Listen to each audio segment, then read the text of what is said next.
Hello and welcome. आप सभी का दिल से स्वागत करता हूं मैं स्मार्ट इन्वेस्टिंग यूट्यूब चैनल पर। अगर आप इस चैनल पर नए हैं तो ज़रूर जो है आप इस चैनल को सब्सक्राइब कर सकते हैं और साथ ही साथ बेल आइकन को भी क्लिक कर ले ताकि आपसे कभी भी कोई भी इंपॉर्टेंट अपडेट जो है वो मिस ना हो जाए।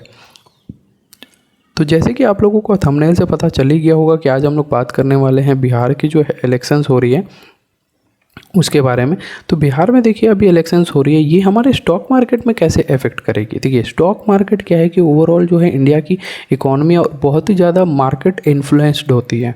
तो जो भी चीज़ मार्केट में होती है उसका या फिर जो भी इकोनॉमी में होती है, जो भी नेशन में होती है और वो भी इम्पोर्टेंट जो है, अगर उसकी इम्पैक्ट बहुत ही ज़्यादा हाई है तो वो हमें ज़्यादा अफेक्ट करेगी स्टॉक मार्केट में। अब देखिए हर जगह इलेक्शंस होती है, बट इस बार बिहार के जो इलेक्शंस ये इतने इम्पोर्टेंट क्यों है। बिहार के इलेक्शन इसलिए इम्पोर्टेंट है क्योंकि जैसे कि आप लोगों को पता होगा कि जो हमारे 2024 में जो इलेक्शंस हुए थे उसमें जो एनडीए सरकार थी या फिर आप की जो कह सकते हो जो बीजेपी सरकार थी उसको फुल मेजॉरिटी नहीं मिली थी, राइट। तो वो क्या है कि आंध्र प्रदेश यानी आंध्र प्रदेश की जो पार्टी है उसकी और बिहार की जो पार्टी है उसके साथ मिल कर क्या है कि कोलेशन में अभी की सरकार की गठन बनी हुई है जो कि अभी चल रही है। और अभी क्या है कि बिहार के इलेक्शन है और जैसे कि बिहार में इलेक्शन चल रही है तो ये क्या है कि बहुत ही ज़्यादा इफेक्ट करेगी अगर बिहार के जो भी इलेक्शन की जो रिज़ल्ट आ रही है, जैसे कि वो नवंबर 14 को आएगी और आप लोग नवंबर 14 को, और आप लोगों को पता है कि ये कितनी इम्पोर्टेंट है। अगर यहाँ पर थोड़ी सी भी इधर उधर हुई तो उसकी जो इम्पोर्टेंस है या फिर उसकी जो इफेक्ट है वो स्टॉक मार्केट में आप लोगों को दिखेगी ही दिखेगी, राइट। तो अभी देख लेते हैं कि एक्चुअल में क्या है। जैसे आप लोगों को पता है कि अभी असेंबली इलेक्शन चल रही है 2025 वाली, तो ये बहुत ही ज़्यादा इंपॉर्टेंट है और बहुत ज़्यादा इंपॉर्टेंट ये है कि मतदान, देखिए पहली फेज़ हो गई थी 6 नवंबर को और सेकंड फेज़ जो हुई थी वो कल हुई थी यानी 11 तारीख को, और इसकी जो रिज़ल्ट है वो 14 नवंबर को आ जाएगी। अभी ये सारी चीज़ें आप लोगों को जानना बहुत ही ज़्यादा ज़रूरी है। और उससे पहले आप ये देख लीजिए कि यहाँ पर टोटल 243 जो है सीट्स अवेलेबल है। तो अगर इसको मेजॉरिटी अगर मार्क पार करना है तो 122 जो सीट्स है वो एक पार्टी को आना चाहिए जो कि पूरी की पूरी तरह बीजेपी के फेवर में हो। अगर यहाँ पर थोड़ी भी ज़्यादा गड़बड़ होती है तो उसी तरह क्या है कि सेंटर में देखिए बीजेपी की सपोर्ट सेंटर में भी है।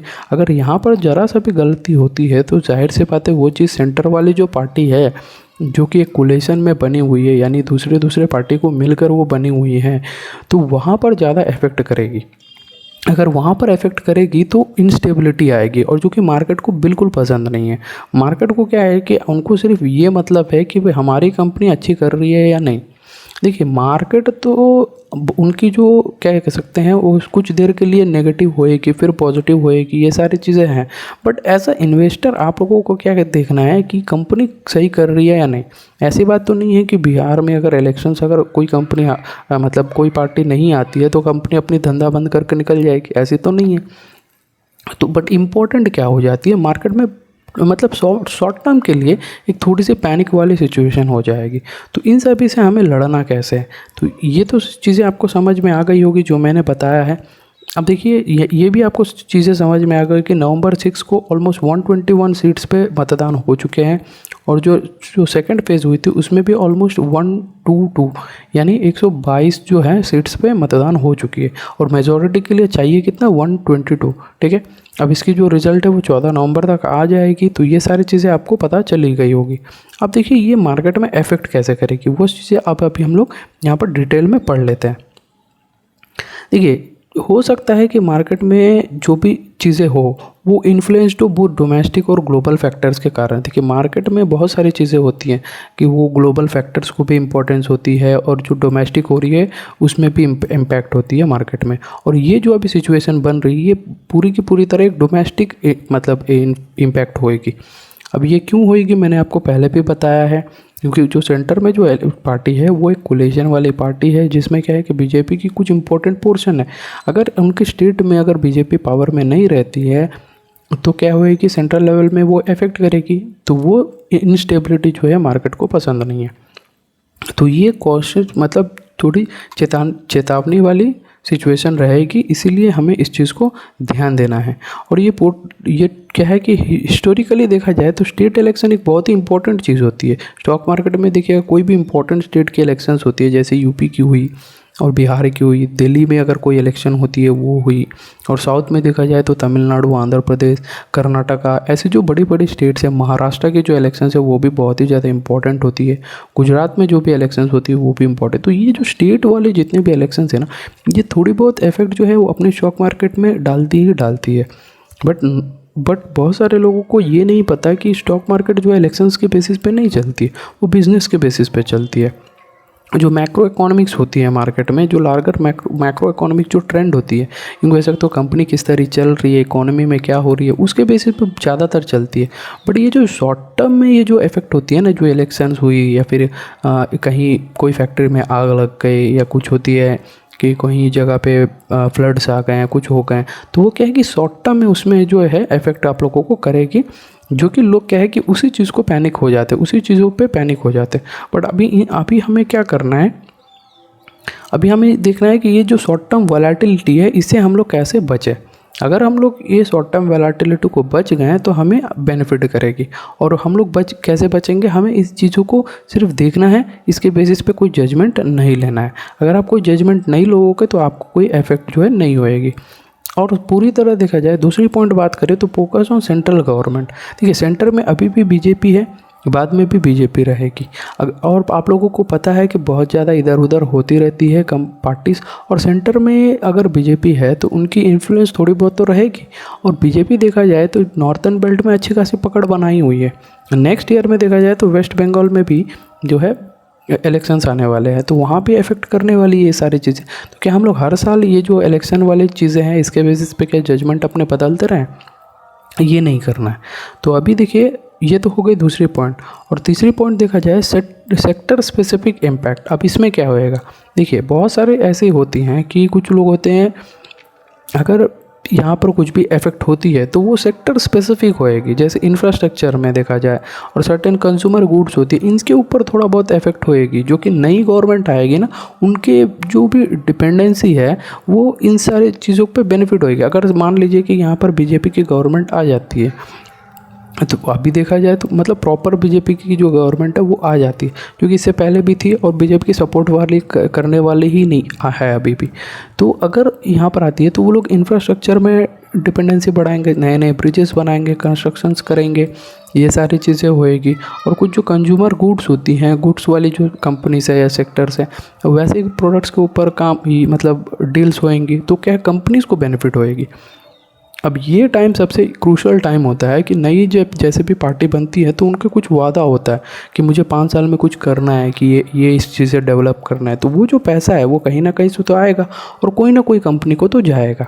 तो वो उस बेसिस पे क्या है कि शॉर्ट टर्म में एक आप देख सकते हो बहुत सारी स्टॉक्स जो है अब जाएगी। कुछ ऐसी कंपनीज होएगी जो उनको मतलब ही नहीं है, वो नेशन वाइड अच्छी कर रही है, तो उनको बिहार से कोई प्रॉब्लम नहीं होएगी। तो ये जो सिचुएशंस होती है ये बहुत ही ज़्यादा इफेक्ट करती है जो छोटे मोटे जो इन्वेस्टर्स होते हैं ना, उनको माइंड को, क्योंकि भाई वो कोई एक दो स्टॉक जो है वो चुन के रखते हैं अपने पोर्टफोलियो में। अब देखा जाए तो वही जो दो स्टॉक्स हैं वो देखा जाए तो कुछ ना कुछ मार्केट के इन्फ्लुएंस के कारण वो धीरे धीरे नीचे आ रही है, वो पैनिक हो जाएगा, वो निकल जाएगा। बट देखना कोई जो बड़े बड़े इन्वेस्टर्स होते हैं उनको वो सारी चीज़ों पे मतलब ही नहीं है।